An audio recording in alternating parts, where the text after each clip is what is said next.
I'm Neve, and hi, I'm Neve, and I'm a queer. Hi, I'm Neve. Hi, I'm Neve Mac than me. What about a jacket? Would the jacket make me look more official? Like this. Is this all better? Hi, I'm Neve, and I'm a queer autistic. Why is it so hard? Oh.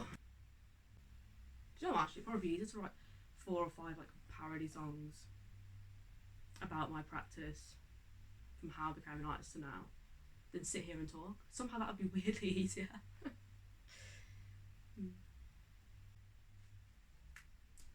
could do that actually. I wonder what that would even look like.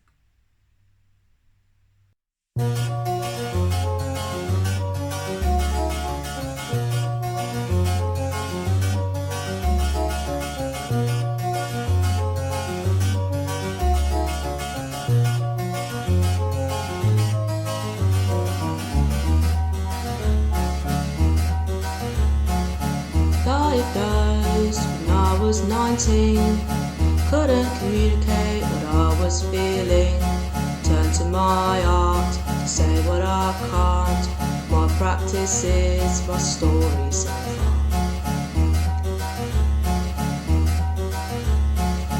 To reality, I am not bound. Painting, sculpture, performances found. Using my art to find who we are. Questioning is where I always start.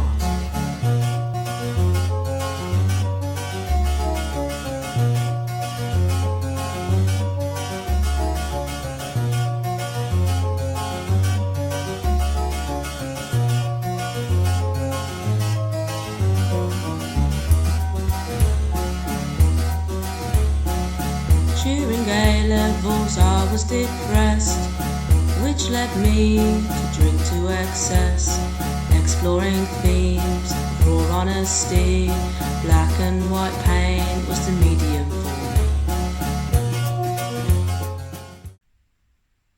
Okay, well that was certainly something.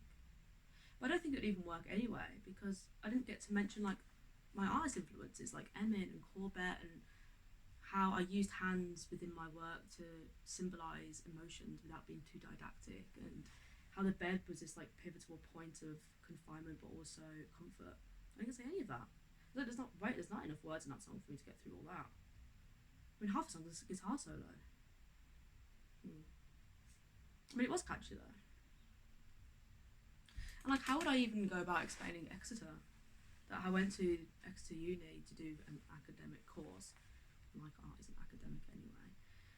And how halfway through I realised that it was one of the biggest mistakes in my life, and that I was living for everybody else and not me. And also how that is like very important to my story of being an artist, that art was my only way of really communicating, and once that was taken away from me I struggled. Like, where would we even begin with that? What song would you even use?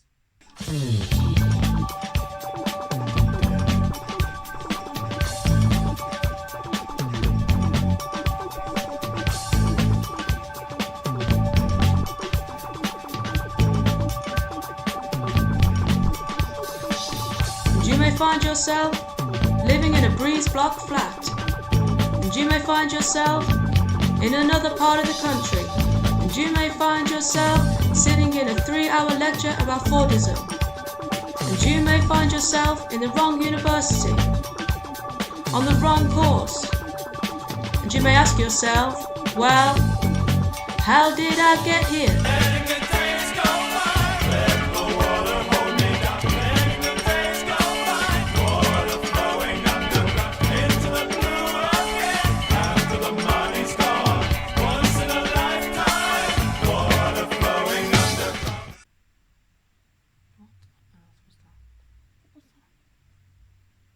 Dancing around your dad's too, God knows what. So embarrassing. Embarrassing. You weren't even listening to me, were you? When I said this whole thing just wouldn't work. Never listen. Okay, if you're so good then, why don't you explain my second year topic where I explored Merrin's Emmy and my role as their carer? If you're so good, just do it off the cuff. So, oh, hold on, I'll even pick the song for you.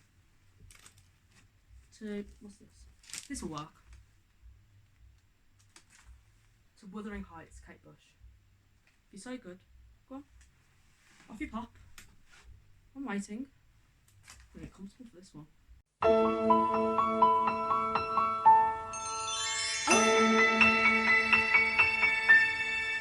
Second year uni, me and Marin explored their and me. Began using their words to create grief, but felt didactic. Moved to photography like Van Golding, Richard Billingham, capturing the everyday.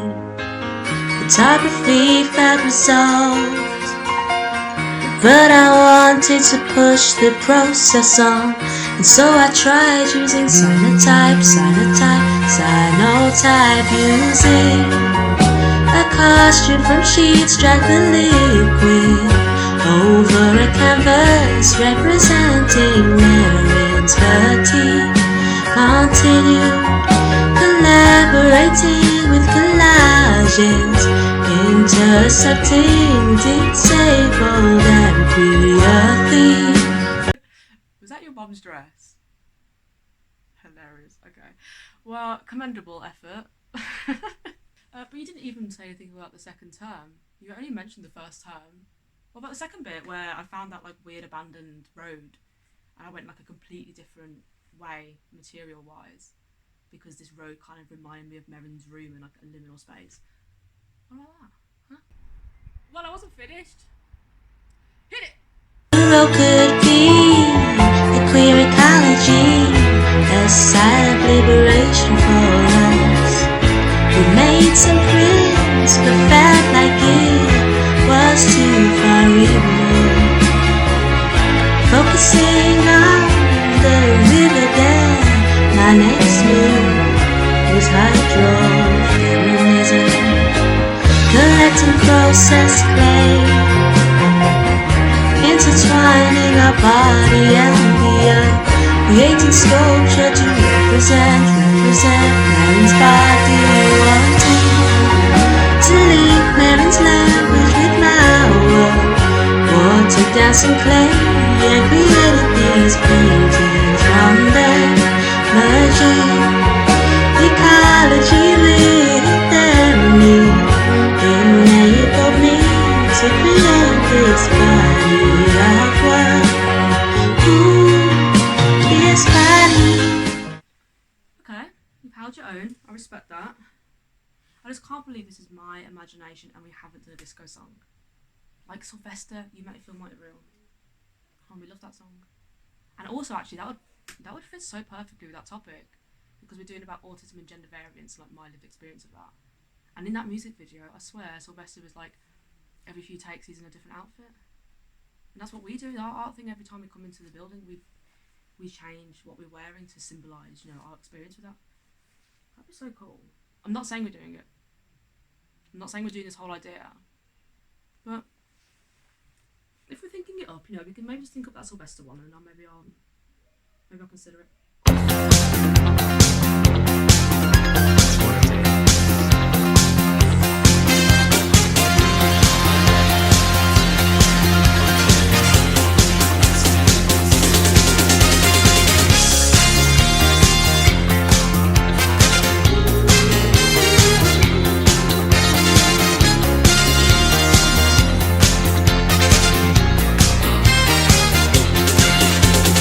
Autistic people often feel as though gender has no role for them, and I felt that too, so I had to see if my practice could then show me what it feels to be real, what it feels to be real. It made me feel mighty real. It made me feel mighty real. So I painted me, but I made it that it happens to me to show how I've been imprinted into gender scheme. I was influenced by each other.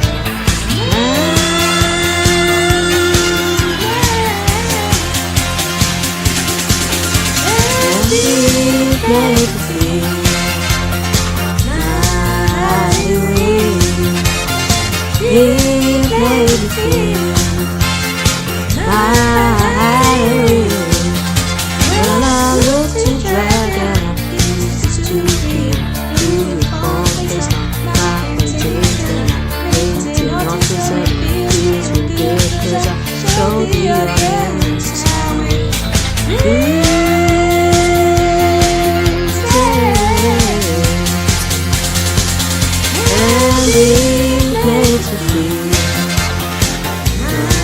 mighty weak.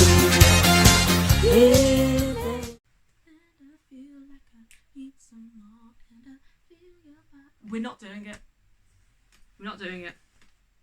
It's just so logistically challenging. Where are we going to film all these things? Where are we going to put... Oh, you've really put me off from doing my actual artist talk. We're meant to be doing an artist talk here. And for however long you've distracted me by prancing around the house in your parents' clothes. Okay, let's start artist talk now. Distracting me all the time. Okay. Hi, I'm Neve, and I'm a queer, autistic, multidisciplinary artist from Birmingham.